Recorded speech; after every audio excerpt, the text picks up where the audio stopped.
Thank you very much, Kay and Yisrael. This is starting off great, so I'm very, this is so far so good. The next presenter is, who Kay just mentioned actually, is Arnold Roth. He is the blog master of the This Ongoing War blog. He's a frequent writer at Times of Israel and elsewhere. And together with his wife Fribbit, he founded the Malki Foundation after their daughter was murdered by Arab terrorists.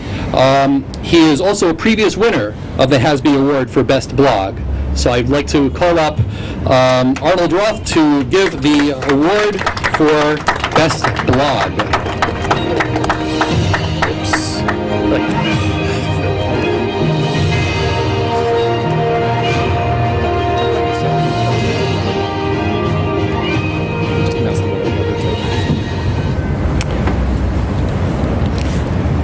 Like everybody else here, I'm only in it for the money.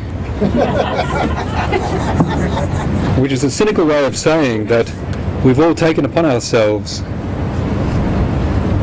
a self-driven obligation to try to undo a lot of the damage that's being done around us every day. We're raised to believe in the ultimate virtue of governments, of universities, of academics, of the media, and if there are other institutions of democratic society that I'm forgetting to mention, you'll probably have those in your mind. And as we get younger and younger and we see the way in which the story of Israel in particular, the struggle of Israel over millennia to assert itself as the national expression of the Jewish people, encounters not just resistance but passionate hatred. And then we're met with extreme stupidity on the part of the institutions that I just met, day after day, stupidity that we can't explain. Then we're all left with the feeling that we all have to give a hand to this, I think, noble undertaking of trying to straighten people out. For those of us assembled here who don't live every day of their lives in Israel, it's worth making the point that some of the people we need to straighten out not only live here, but are also with their hands on the steering wheel of various aspects of Israeli society. And as comforting as it would be for those of us who have been doing it for a while to think that one day we're going to end up getting a check from the Mossad or a special dividend from the Shin Bet or a letter of thanks from the foreign ministry or an invitation to come and have a barbecue with the Prime Minister, most of us know that that doesn't ever happen, and actually it has no relevance, no connection to the things that we decide that we must do.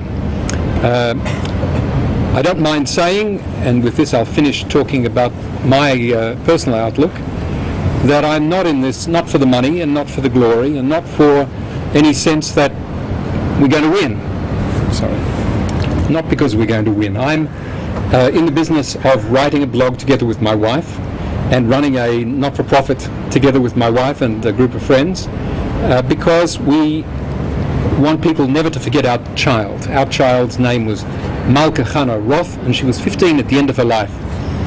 And anyone who wants to understand the injustice, the massive distortion, the ahistory, the lack of real historical sense of the arguments which we confront every day, only needs to look at the photograph of my daughter and realize what was done to her life is something that's being done day after day to people all around us. And if it were up to our enemies and to those apathetic leaders of governments and institutions around the world who could do something but don't, it would be done to all of us.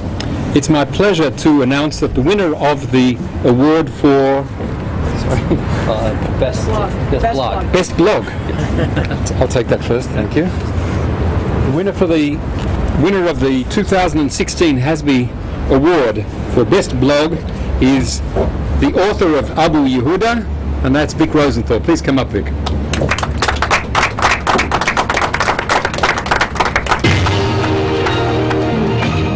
you go. Shake your hand. And then we close.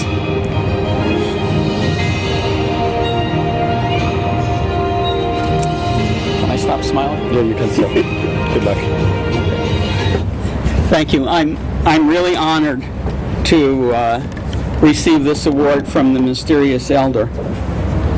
Unlike some others, I actually prepared something. I was asked to give some of my thoughts about Hasbara, what it is, what it should be, and so forth. And so here's what it is. My view of Hasbara is relatively simple.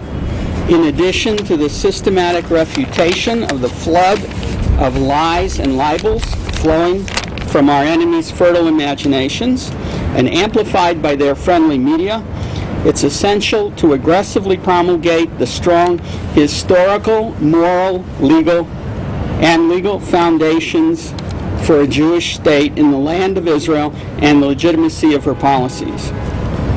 The state needs to take the lead in both kinds of Hasbara, the defensive part because only the state has access and authority to get the facts, and the ideological part because the state must speak for herself.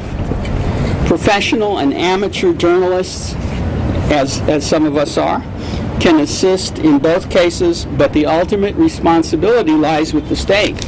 Today, Israel does a spotty job of defense in the ongoing information war, sometimes good, sometimes not so good.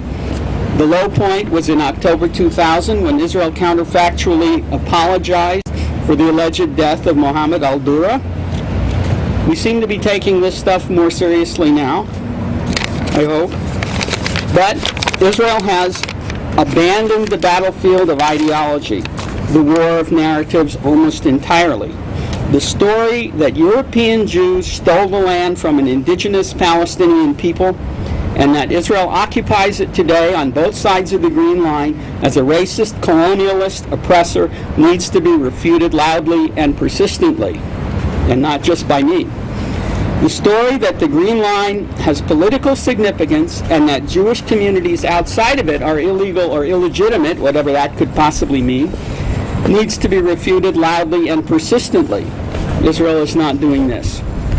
Just one example is the way our officials take seriously the idea of swaps so that Arabs would retain 100% of the area of the disputed territories in a two-state deal. I hope there won't be one, but if there were, thus implying that they have some kind of title to the land for which they should be compensated. Another is the continued use of the expression West Bank, even by the Ministry of Foreign Affairs. I don't suppose I need to remind this audience that it was invented in 1950 by the Jordanians. We have a right-wing government today, and there is an electoral consensus in Israel, which I expect will continue for the reasonable amount of time to return right-wing governments. Why then do we fail to tell the consistent Zionist story to the world? Now, I will leave it at that. Thank you, everyone.